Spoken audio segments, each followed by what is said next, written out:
শীতকালে সকালে বন্ধুরা গরম গরম খিচুড়ি খেতে কার না ভালো লাগে। আজকে খাওয়া দাওয়াটা বেশ ভালোই হলো। সকালে একদম গরম গরম খিচুড়ি, আর রাত্রে ঠিক করলাম হঠাৎ করে একটু এগরোল হয়ে গেলে কেমন হয়, তাই বাড়িতেই তৈরি করলাম এগরোল। বললাম না যে সকালে খিচুড়ি আর রাতে এগরোল, খাওয়া দাওয়াটা সত্যিই খুব ভালো হয়েছে। হ্যালো বন্ধুরা, good morning. Papai Sonai lifestyle ব্লগে তোমাদের অনেক স্বাগতম আর অনেক ভালোবাসা জানিয়ে আজকের ব্লগটা শুরু করছি। আজকে 19শে ডিসেম্বর, বৃহস্পতিবার। আর সকালে আজকে কাজের চাপ নেই, কারণ আমার দেওরও বেরিয়ে গেছে আর তোমাদের দাদা এসে খাবার দাবার খাবে। ওই জন্য একটু বেলা হয়ে গেছে ঘুম থেকে উঠেতে। এখন 9টার মতো বাজে। বাসন মাজা কমপ্লিট, চা খাওয়া কমপ্লিট। এখানে জলখাবারের আলু চচ্চড়ি বসিয়ে দিলাম, দু বাবা মুড়ি দিয়ে খাবে। আর ছেলেটা দুধের বায়না করছে, দুধ ওকে একদমই দেয়া হয় না। এখন বলতে পারবো না, হয়তো দুধে ভেজাল, কি বলো তো, বাচ্চারা যখন দুধ খাচ্ছে না প্রচণ্ড পরিমাণে গ্যাস হচ্ছে। ওই জন্য দুধটা একদমই দিই না। আজকে খুব বায়না করলো বলে 1 প্যাকেট এনে তাও টিফিনে খাইয়ে খাইয়ে দিয়েছি। খাইয়ে আবার অম্বলের ওষুধও দিতে হয়েছে। এখন মানুষের কি বলো তো, আমরা ভেজাল খেয়ে খেয়ে এমন হয়েছে যে মানুষের হজম শক্তি মানুষ হারিয়ে ফেলে। আগেকার দিনে যে পরিমাণে হজম হতো, এখন যেন জল খেলেও মানুষের অম্বল হয়ে যাচ্ছে। কি আর করা যাবে বলো। ওদিকে টিফিন দেয়া কমপ্লিট, আর আমি আর কিছু সকালে খাওয়া দাওয়া করলাম না, কারণ শরীরটা একদম ভালো লাগছে না। বাসি কাজ সেরে স্নানটা সেরে নিই, আজ আবার বৃহস্পতিবার পুজো করতে হবে। ওই জন্য টিফিন দিয়ে দিয়েছি দু বাবাকে, দিয়ে দুটো বিছানা ঝেড়ে নিচ্ছি, তারপর ঘর ঝাড় দেওয়া, ঘর মোছা। সংসারে তো প্রত্যেক কাজ থাকে, বলো না বন্ধুরা। চলো ঘরদোর মুছে স্নানটা কমপ্লিট করি। শরীরটা বললাম না একদম ভালো লাগছে না, স্নান করলে যদি শরীরটা ফ্রেশ লাগে। ওই জন্য দেখি স্নানটা কমপ্লিট করে যদি খাওয়া দাওয়ার মানে টিফিন হালকা কিছু করে নেবো, আবার না খেলেও তো সেই শরীর খারাপ করবে। তাহলে চলো স্নান কমপ্লিট করি। এই যে বন্ধুরা, আজকে একদম রান্না বান্না হয়নি, 12টা বেজে গেছে। সকালে মানে খাওয়া দাওয়ার কোনো চাপ ছিল না, টিফিনটা করে দিয়েছি ওদের। আর ঘরদোর মোছা কমপ্লিট, স্নান করা কমপ্লিট, পুজো করে এবার খাবারটা করবো। আর শরীরটা এত পরিমাণ খারাপ ছিল যে চিন্তা করতে পারবে না। এখন একটু ভালো হয়েছে, কিন্তু ওই যে রান্না না করলে খাবে কি এতগুলো লোক। তাহলে কাজে গই, সাথে থাকো। শরীরটা অনেকটাই খারাপ, কথাবার্তা শুনে হয়তো বুঝতে পারলে মানে হাঁপিয়ে যাচ্ছি। শরীর না ভালো লাগলে কিছু ভালো লাগে না। স্নানটা সেরে অল্প একটুখানি মুড়কি খেয়ে নিলাম, কারণ খালি পেটে থাকাটাও তো উচিত না। গ্যাস অম্বল হয়ে আরও শরীর খারাপ করবে। মানে সংসার এমন জিনিস না, বিয়ে থার পর মেয়েদের বলি না, বিয়ের আগের জীবনযাত্রা একরকম, বিয়ের পর আলাদা। এই দেখুন আমার এত শরীর খারাপ, কিন্তু একটু শুতে বসতে পারছি না বন্ধুরা। সেই দম দিয়ে রান্না বান্না করতে হচ্ছে। আর যদি বিয়ের আগে হতো তাহলে নিজের শরীর নিয়েই ব্যস্ত থাকতাম, খেতাম না খেতাম পড়ে থাকতাম। একটা মেয়ে বিয়ের আগে আর বিয়ের পরে তার জীবনযাত্রা মানে পুরো পরিবর্তন হয়ে যায়। যেই মেয়েটা আগে ধরো একটু শরীর খারাপ হলে বা একটু হাত কেটে গেলে সারা বাড়ি মাথায় তুলতো, আজকে গা ভর্তি জ্বর নিয়ে সে সারা বাড়ির কাজ করছে। হয়তো কেউ জিজ্ঞেসও করছে না, না হলে হয়তো ওষুধ কিনে দিচ্ছে, সেটা খেয়ে নাকে মুখে কাজ করছে, কারণ সংসারটা তার।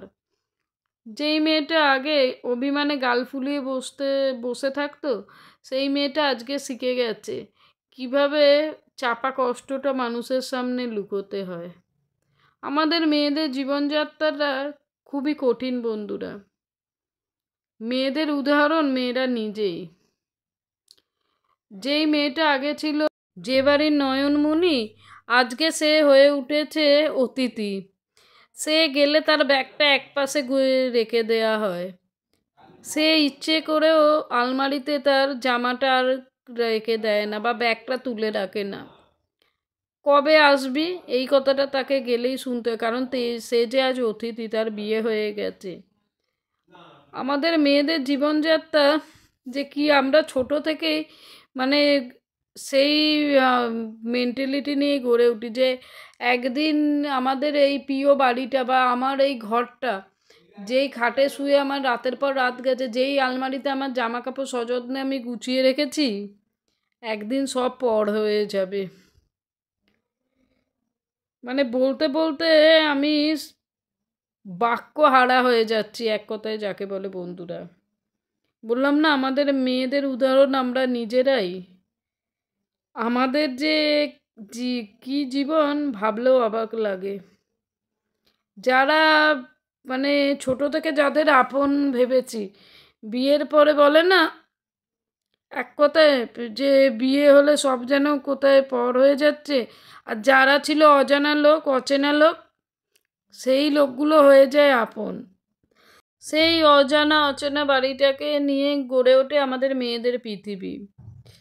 এই যে বিয়ে করে মাথায় সিঁদুর দিয়ে যে বাড়িতে ঢুকেছি, আর বেরোবে মানুষের মৃত্যুর পরে। অবাক লাগে বন্ধুরা। সত্যি আমাদের মেয়েদের জীবনযাত্রাটা আমাদের মেয়েদের কেউ বোঝে না। লোকে বলে ছেলেরা বংশের প্রদীপ, কিন্তু আজকে যদি আমরা মেয়েরা না থাকতাম, তাহলে একটা মানে কোনো বাড়ি কি পূর্ণ হতো? ওই জন্য আমি বলি মেয়েদের উদাহরণ মেয়েরা নিজেই।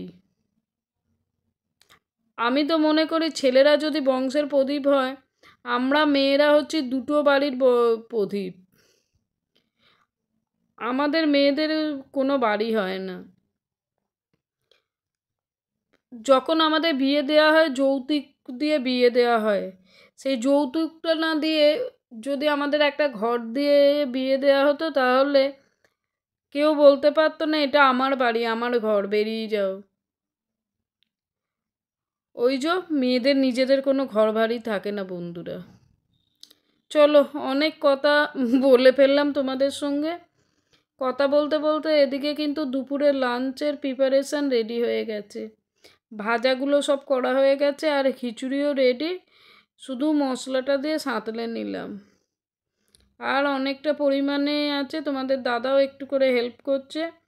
লাস্টে নাড়াচাড়া করে দিলাম। আমি হচ্ছে বেশি নাড়াচাড়া করো না, শীতকাল তো ফুলকপি দিয়েছি, ফুলকপিগুলো ভেঙে যাবে, কিন্তু যা ভেবেছিলাম তাই, ফুলকপিগুলো ভেঙেই গিয়েছিলো, যেন মিশে গেছিলো। সামনের দিন ভাবছি একবারে মশলার সঙ্গে কষিয়ে রেডি করে রাখবো, আর চাল ডাল দেওয়ার পর নামানোর একটু আগে দিয়ে দেবো, নাহলে খুব খারাপ লাগে।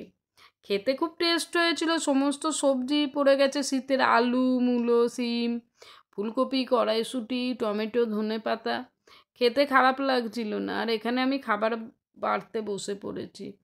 চলো, প্রায় 2টো বাজে, খাওয়া দাওয়াটাও তো কমপ্লিট করতে হবে, বলো না। গুড ইভিনিং বন্ধুরা। সন্ধেবেলা এসে গেছি চা তৈরি করতে। আর দুপুরে কটা বাসন হাত বুলিয়ে রেখেছিলাম, আর এই বাসনগুলো আর মাজতে ইচ্ছে করছে না। বললাম না সকাল থেকে শরীরটা যেন ভালো না, শরীরটা কী করে ঠিক হবে বলো না, রেস্ট পাচ্ছি। তার মধ্যেও নিজেকে যেটুকু, আজকে আর এই কটা বাসন থাক, বিকেলে ভালো লাগছে না। যদি ইচ্ছে হয় রুটি করার আগে যদি পারি মেজে নেব। নিজেকেও তো একটু বুঝতে হবে বলো না, নিজের শরীরটাও তো দেখতে হবে, নিজেকেও তো একটু ভালোবাসতে হবে। চলো, আর এদিকে মাজা যে বাসনগুলো ছিল, সেই বাসনগুলো একদম তাকে তুলে দিচ্ছি। আর চিন্তা করছি, প্রত্যেক মুহূর্তে যা চিন্তা ভাবনা হয়, কি রান্না বান্না করব। মানে এক হয়েছে, সকালে খেলে ভাবি বিকেলে কি রান্না করব, বিকেলে খেলে ভাবি রাত্রে কি রান্না করব। এই এক প্যাথেটিক জিনিস বন্ধুরা, খাওয়া খাওয়া নিয়ে এক হয়েছে। আমরা যারা গৃহবধূ, সমস্ত দিন এই চিন্তাতেই পাগল হয়ে যায়, এক কথা যাকে বলে। কি রান্না করে পরিবারের মুখে তুলে দেবো, যাতে সবাই সেটা ভালোবেসে খাবে, স্বাচ্ছন্দ্যভাবে খাবে। আর পরিবারে লোক বেশি হলে কি হয়, এটা খাবে তো এটা খাবে না, ও ওটা খাবে তো ওটা খাবে না, মানে খুব চাপের ব্যাপার হয়ে যায়, এক কথায় যাকে বলে। আর চিন্তা ভাবনা করার আগে চা খেয়ে নিই। আর রাত্রে চলে এসেছি, চিন্তা ভাবনা করে দেখলাম একটু এগরোল করে নিলে কেমন হয় বন্ধুরা। আর এখানে 500 গ্রাম ময়দা নিয়েছি, আমরা 7 জন, 7টাই এগরোল করবো, একটু লেচিটা মোটা করে। চলো এগরোলটা বানিয়ে নিই। এটা কি বলো তো, শর্টকাটেও হয়, খেলে পেটটাও ভরে, বাসনটাও কম পড়ে, মানে সব দিক থেকে যাকে বলে উপকারী হয় আমার। আর এখানে এগরোলটা করে দিচ্ছি, আর তোমাদের দাদা একবারে স্যালাড দিয়ে সস দিয়ে পাতিলেবু কাঁচা লঙ্কা দিয়ে মুড়ে দিচ্ছে। তাহলে ডিনার কমপ্লিট করি, আজকের ব্লগটা এই পর্যন্ত।